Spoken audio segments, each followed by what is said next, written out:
Assalamualaikum warahmatullahi wabarakatuh. Semua manusia hakikatnya pernah mengalami sakit. Halnya dalam kematian. Orang sakit atau sehat pun akan mati. Orang kuat mati. Guru, murid, mahasiswa, dosen, tentara, polisi, semua makhluk akan mati.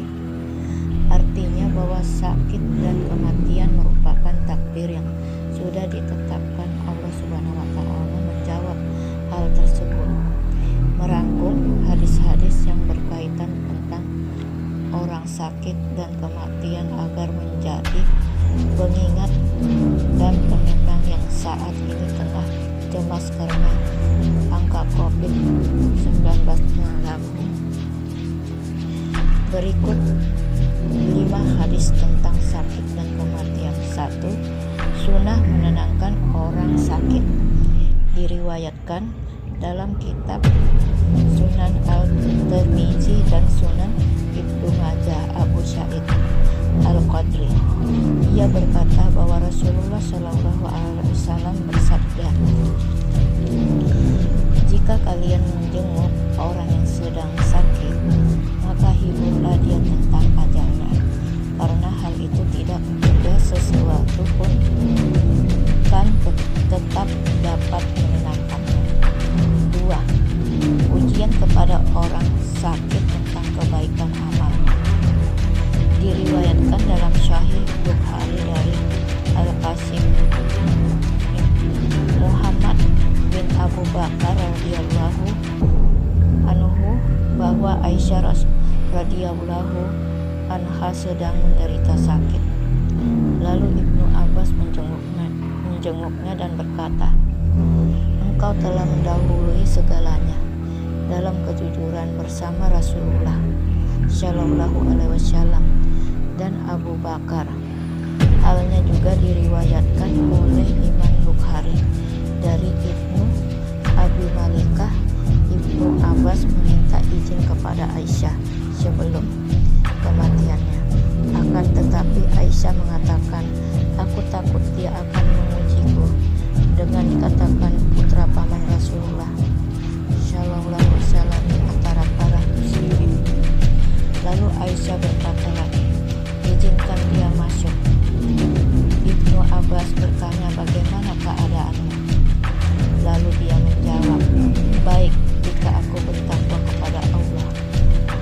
Ibnu Abbas berkata, maka keadaanmu baik insya Allah, sebab engkau adalah istri Rasulullah yang beliau tidak menikahi perawan selain engkau dan pembelaan kepadamu turun langsung dari langit.